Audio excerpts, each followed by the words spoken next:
Muy apreciados amigos, inicio nuestro estudio de hoy con un saludo cordial y la expresión de mi anhelo de que la paz, esa paz que Dios otorga a quienes aceptan la conducción divina en sus vidas, presida en vuestros corazones y en vuestros hogares. Como lo expresó el profeta Isaías, Jehová, tú guardarás en completa paz a aquel cuyo pensamiento en ti persevera porque en ti ha confiado. Isaías 26, el verso 3. Completa paz. Gozar de una paz duradera, perdurable. ¿Qué más podríamos pedir, verdad?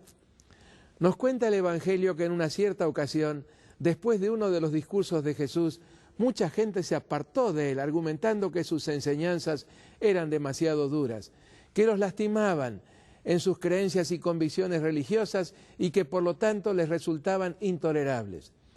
Pero hubo quienes lo escucharon y por su disposición de sacrificarlo todo para seguir al gran maestro, se les concedió el privilegio de constituir el núcleo inicial de la iglesia cristiana primitiva. Qué triste resulta pensar que aquellas palabras de Jesús pudieran ser un factor divisivo. La Biblia declara que Jesús nos sigue hablando, que es Él quien nos habla a través de las profecías, porque fue Él quien inspiró y motivó a los profetas a escribir sus mensajes. Si pudieron hacerlo, fue porque Él les reveló en visiones y sueños y mediante símbolos, figuras e instrucciones orales la orientación que su pueblo necesitaba. Es por ello que el Apocalipsis comienza aseverando, y esto se aplica a todas las profecías bíblicas, que su contenido es la revelación de Jesucristo.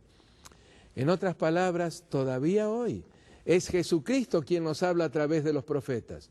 Rechazar las profecías, ya sea ignorándolas o imponiéndoles interpretaciones prejuiciadas y antojadizas, es exactamente lo mismo que rechazar a Jesús.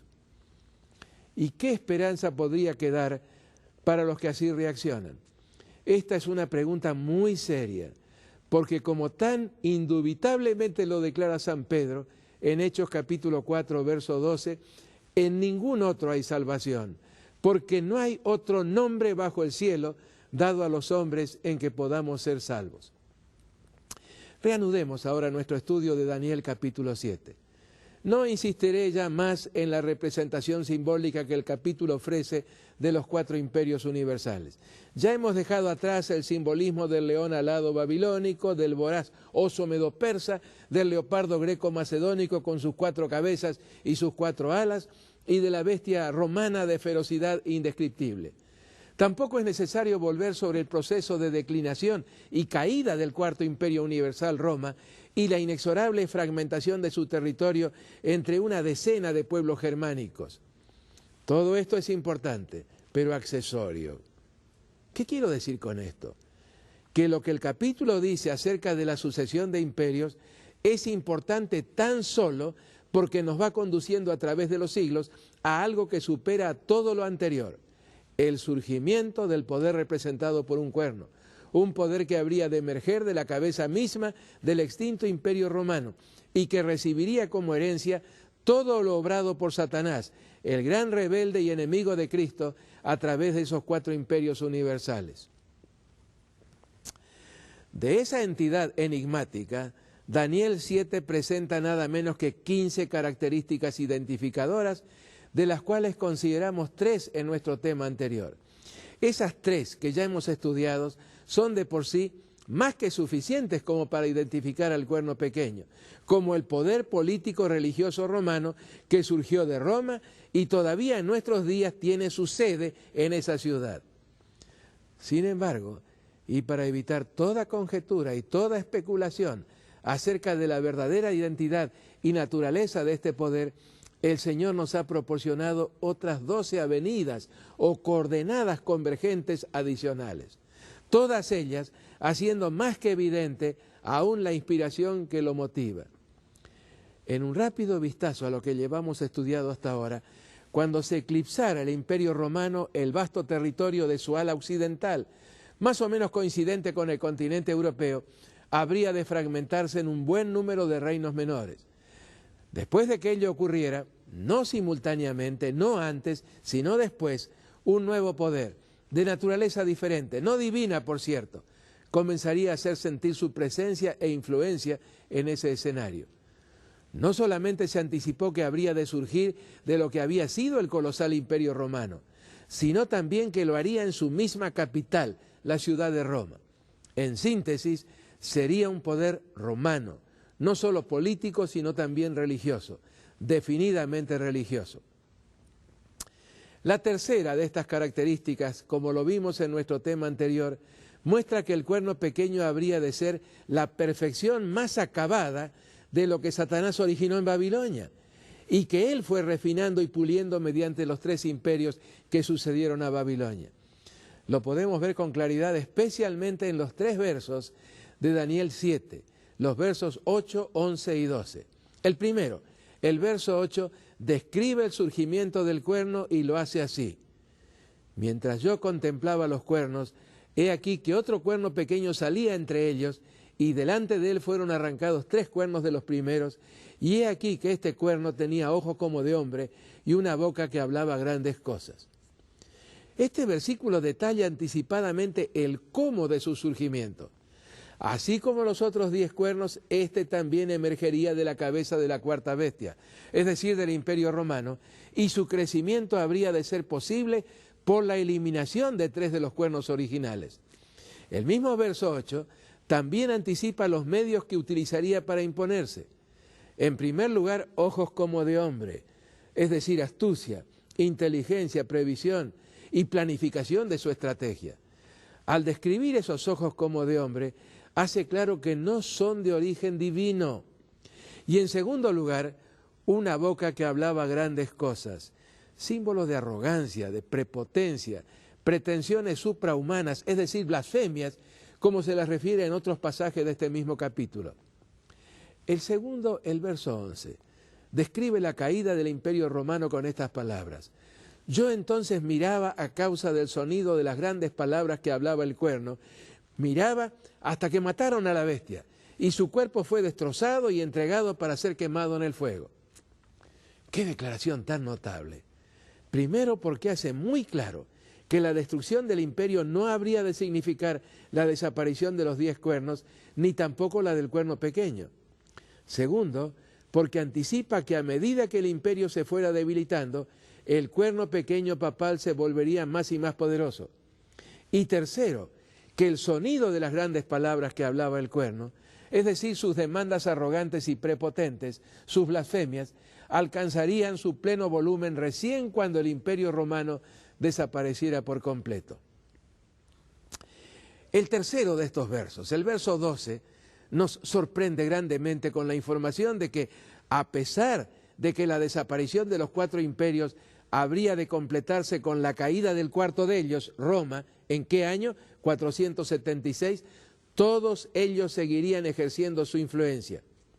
Dice el texto: habían también quitado a las otras bestias su dominio, pero les había sido prolongada la vida hasta cierto tiempo.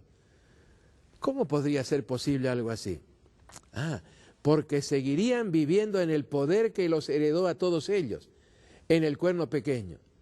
Mientras el poder político-religioso romano, representado por el cuerno, subsistiera, en el cuerno también subsistirían Babilonia, Medo-Persia, Grecia y Roma. Esto quiere decir que recién cuando el cuerno sea finalmente destruido, los 4 imperios que lo precedieron, que le prepararon el escenario para su aparición, legándole la perfección del sistema satánico iniciado en Babilonia, habrán de desaparecer también. Es lo que decíamos de la estatua del sueño de Nabucodonosor. A pesar de su base tan endeble, de barro cocido o cerámica y hierro, la estatua todavía no ha sido derribada por la roca. En consecuencia, Babilonia, Medo-Persia, Grecia y Roma siguen con nosotros. ¿Dónde están en la estatua? En los pies, en los fragmentos del hierro romano en los pies. En otras palabras, en el ahora gigantesco cuerno romano papal. Cuánta luz arrojan las profecías concernientes a los tiempos en los cuales nos toca vivir. ¿Qué haremos, queridos amigos, con todos estos raudales de luz que Dios nos ofrece? Es que la luz que no se acepta endurece. ¿Tiene algo para ofrecernos la estatua? solamente ser pulverizados y eliminados definitivamente juntamente con ella. ¿Tiene algo para ofrecernos el cuerno que comenzó pequeño, pero que ha crecido a proporciones planetarias en toda la tierra? Solamente puede ofrecernos lo que será su propio destino. Será destruido y arruinado hasta el fin, según Daniel 7:26. Será quebrantado, aunque no por mano humana, según Daniel 8:26. Exactamente lo que se dice del destino de la estatua en Daniel 2:34, 35, 44 y 45. Llegará a su fin y no tendrá quien le ayude, según Daniel 11:45. ¿Es esto lo que anhelamos para nosotros y para nuestros seres amados? Pensémoslo muy bien, porque sería muy poco sabio rechazar, en nombre de una lealtad mal entendida, lo que Dios nos ofrece: paz y felicidad ahora y luego la vida eterna, en un mundo totalmente renovado por su poder creador. Si yo pudiera decidir por ustedes, queridos amigos, pero no puedo hacerlo, porque sería interferir en la libertad de decisión y acción que Dios nos ha concedido. Tan solo puedo hacer algo: orar e implorar por ustedes. Y eso es precisamente lo que estoy haciendo. Bueno, aunque ya casi no sería necesario hacerlo, después de lo que acabamos de considerar, pasemos ahora a la cuarta de las 15 características identificadoras del cuerno pequeño en Daniel 7. Surgiría o aparecería después de que lo hicieran los 10 cuernos o reinos. Así lo afirman los versos 8 y 24 con frases como estas: salía de entre ellos, y tras ellos se levantará otro. Fue precisamente así, exactamente como ocurrieron las cosas. Ya hemos mencionado varias veces la secuencia de los eventos, tal como la detalla la profecía. Lo haremos ahora una vez más. Caída de la cuarta monarquía universal, Roma. División de su territorio en aproximadamente 10 reinos. Y después, recién después, surgiendo del medio de ellos, desarraigando a 3, y en la misma ciudad que había de servirle de capital al Imperio Romano, haría su aparición este poder político espiritual. Así se cumplió, exactamente de acuerdo a lo preanunciado. Y así lo entendieron los intérpretes desde los primeros tiempos de la Iglesia. ¿Recuerdan aquella declaración tan significativa de Hipólito de Porto Romano, de comienzos del siglo III de nuestra era, y que mencionamos en un programa anterior? Ahora la citaré en forma completa. Dice así: la cabeza de oro de la imagen es idéntica al león, y por medio de ambos se representa a los babilonios. Los hombros y los brazos de plata son lo mismo que el oso, y por ambos se identifica a los medos y los persas. El vientre y los muslos de bronce son el leopardo, y representan a los griegos, quienes gobernaron desde Alejandro en adelante. Las piernas de hierro y la bestia espantosa y terrible significan los romanos, quienes tienen ahora el imperio. ¿Por qué dice quienes tienen ahora el imperio? Fíjense que él murió en el año 236 y la caída del imperio romano recién se habría de producir 240 años más tarde. Así que los romanos, quienes tienen ahora el imperio. Los pies de hierro y de barro cocido y los 10 cuernos todavía llegarán a ser en el futuro. En otras palabras, Hipólito no sabía exactamente cuál habría de ser el significado de esos pies de hierro y de barro cocido y los 10 cuernos. Pero miren cómo sigue. El otro cuerno pequeño que salía de entre ellos es el anticristo. La roca que golpea la imagen y la rompe en pedazos y que hinche luego toda la tierra es Cristo, quien desciende del cielo y trae juicio al mundo. Esto en fragmentos de comentarios, especialmente el fragmento 2 y los capítulos 3 y 4, fragmentos de comentarios de Daniel, exactamente como Hipólito lo había anticipado sobre la base de su estudio de Daniel 7, así se cumplió. La quinta característica señala que surgiría de entre esos 10 cuernos o reinos. El verso 8 registra que salía entre ellos, y en forma similar lo hace el verso 24. El historiador jesuita Joseph Turmel se refiere al cumplimiento de esta predicción.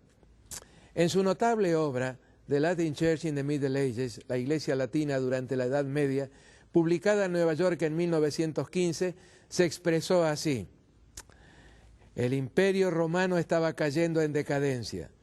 Los bárbaros sabían que su vida se estaba desvaneciendo, que el viejo organismo estaba desgastado y se apresuraron a tomar posesión de los restos. De todas las direcciones cayeron sobre los despojos. Entre los nuevos invasores, algunos eran herejes y otros paganos. ¿Qué habría de ocurrirle a la Iglesia? ¿Estaban contados sus días y habría de arrastrarla consigo el imperio como su compañera hacia una tumba abierta? El mismo Thurmell contesta a sus interrogantes y lo hace con estas palabras. No, la Iglesia no descendería a la tumba, sino que sobreviviría al imperio. Tendría que atravesar días de angustia y vería acumularse ruinas sobre ruinas. Pero en medio de esa enorme tristeza recibiría un precioso consuelo. Uno tras otro, estos pueblos bárbaros se someterían a sus leyes y considerarían una gloria contarse entre los hijos de la Iglesia. Las fronteras de la Iglesia habrían de extenderse. Sus instituciones, sacudidas por un tiempo por los bárbaros, se consolidarían, se desarrollarían y se adaptarían al contexto de ellos. El papado, institución que más penosamente sería probada, habría de realizar un nuevo avance. Con el tiempo habría de surgir un segundo imperio y de este imperio el Papa sería el amo. Más que eso, él llegaría a ser el amo de Europa. Habría de dictar sus órdenes a los reyes y estos habrían de obedecerles. Creo, mis amigos, que no se les habrá escapado el estrecho paralelismo entre la descripción profética y lo que escribió este notable autor católico. En efecto, no solo destaca la secuencia de los eventos, la caída del Imperio Romano y su división entre los pueblos germánicos, sino también el surgimiento de un segundo imperio, en forma un tanto tambaleante al principio, es cierto, pero cada vez más vigorosa con el paso del tiempo. Citando otra vez al mismo autor, Thurmell, leo lo siguiente. Con el tiempo habría de surgir un segundo imperio, y de este imperio el Papa sería el amo. Más aún, él llegaría a ser el amo de Europa. Dictaría o habría de dictar sus órdenes a los reyes y estos habrían de obedecerle. Pasemos ahora a la sexta de estas características identificadoras. El cuerno pequeño no solamente emergería entre los otros poderes representados por los 10 cuernos, sino que lo haría desarraigando a 3 de ellos. Así lo anticipan varias de las expresiones contenidas en el capítulo que estamos considerando. Así el verso 8, por ejemplo, afirma que delante de él fueron arrancados 3 cuernos de los primeros. Esto es, desarraigados, sacados de raíz. Y lo mismo reiteran las palabras del ángel en su diálogo con Daniel, tales como delante del cual habían caído 3, en el verso 20, y a 3 reyes derribará en el verso 24. ¿Cayeron realmente 3 reinos en el proceso del surgimiento del nuevo poder? Efectivamente, fueron 3, exactamente 3. ¿Ocurrieron las cosas realmente así? Veamos primeramente la versión oficial, la que aparece en la mayor parte de los libros de la historia, no necesariamente confiable en todos sus detalles. En la primera parte del siglo IV, una controversia acerca de la divinidad de Cristo, seriamente cuestionada en Alejandría, Egipto, por un monje llamado Arrio, agitó a la iglesia cristiana. Esa disputa fue tan seria que se temió que podría desembocar en un cisma. Preocupado, el emperador Constantino I el Grande ante esa posibilidad, convocó en el año 325 un concilio en la localidad asiática de Nicea, el primero de los así llamados concilios ecuménicos. El emperador, quien 13 años antes había representado la parodia de su conversión al cristianismo, no solo estuvo presente en las deliberaciones del concilio, sino que también se atribuyó autoridad de presidirlas, a pesar de que poco o nada entendía del tema en discusión. Lo cierto es que el concilio reafirmó la creencia en la plena divinidad del Hijo de Dios y en un triunfo de la ortodoxia, el monje Arrio fue condenado como hereje y con sus adherentes debió emprender el camino del destierro. Mientras que los desterrados vivieron entre los bárbaros de la tierra de su exilio, compartieron con ellos sus convicciones teológicas. De ello resultó que varios de esos pueblos abandonaron el paganismo y aceptaron esa variante del cristianismo que se conoció como arrianismo. Entre esos pueblos los hubo muy poderosos, tales como los visigodos, los ostrogodos, los vándalos, los érulos y los lombardos.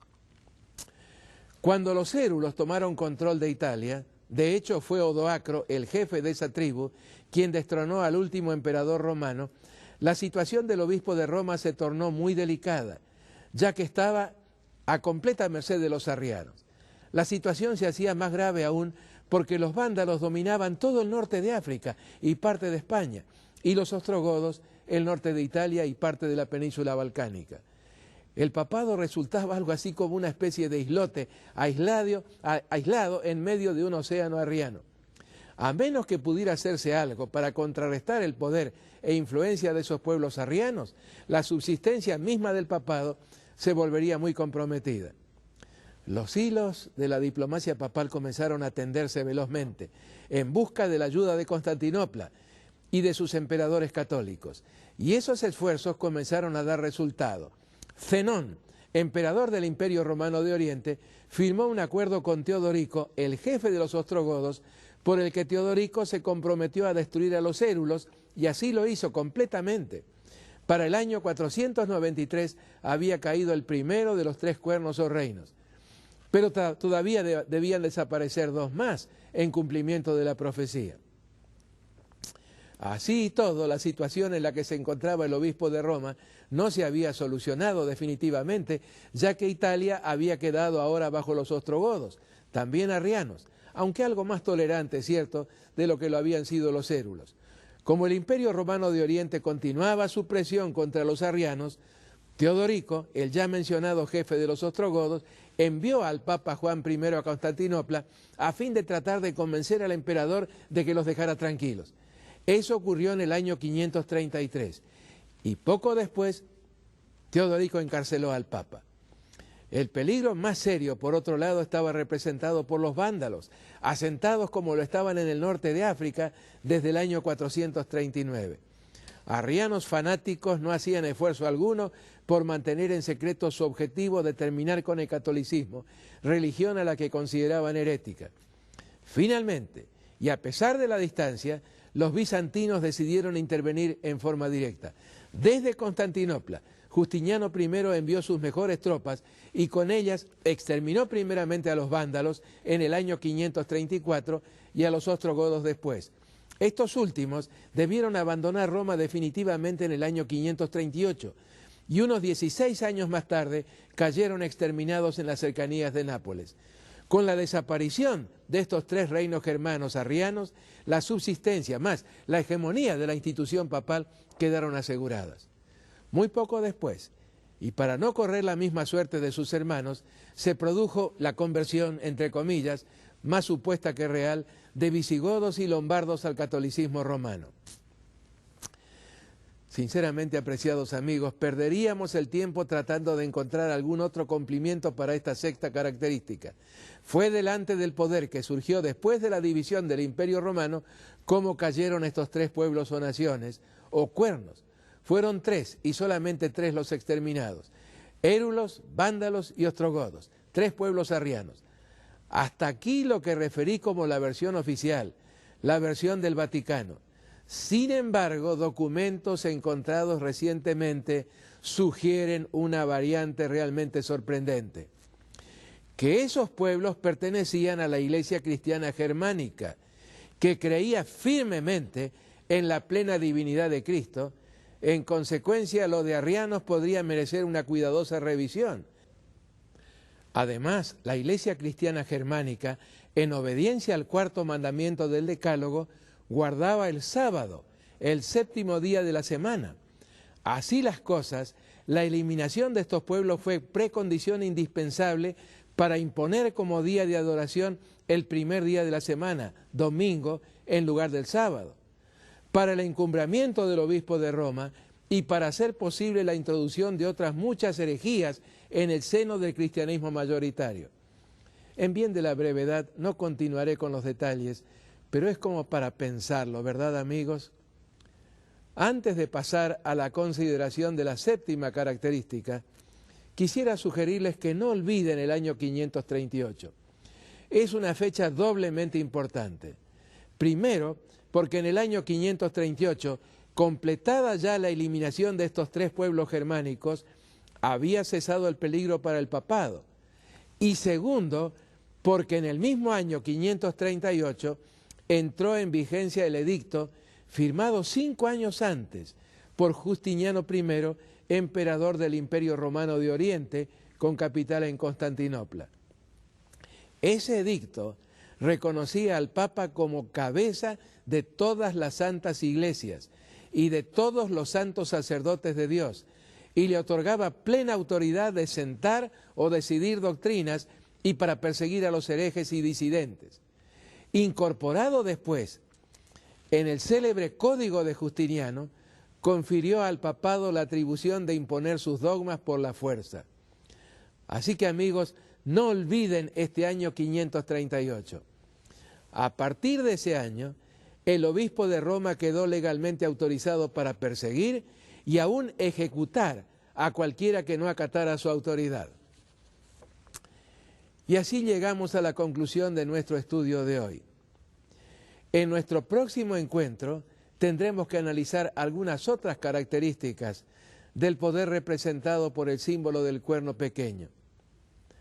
Tenemos que hacerlo porque la Biblia asigna una enorme importancia al tema. Por otro lado, la identificación plena de este poder nos permitirá avanzar con seguridad en el estudio de las otras profecías contenidas en el libro del profeta Daniel. Puedo asegurarles que nos aguardan sorpresas sumamente interesantes. Comuniquémonos ahora con Dios. De veras lo necesitamos, ¿verdad? Es que tenemos que estudiar y comprender esta revelación divina. Dejar de lado nuestros prejuicios, dejar de lado aquellas opiniones que creemos que son las correctas y cotejar con la palabra de Dios nuestra vida espiritual. Oremos. Nuestro Creador y Dios, que moras en los cielos, pero también has prometido morar con aquel de corazón humilde y contrito. A ti venimos, Padre, con profunda gratitud. Tantas son las bendiciones que tú nos concedes, y muy especialmente la revelación que tu Hijo nos ha hecho llegar mediante los profetas. Te agradecemos porque no avanzamos en la oscuridad, no estamos en la incertidumbre, sino que estamos caminando con certeza cuando seguimos las indicaciones de tu palabra profética. Te ruego que bendigas muy especialmente a mis queridos amigos televidentes. No los conozco, Padre, personalmente, pero sé que están allí y que necesitan también tu bendición. Gracias, Padre, muchas gracias. En el nombre de Jesús. Amén.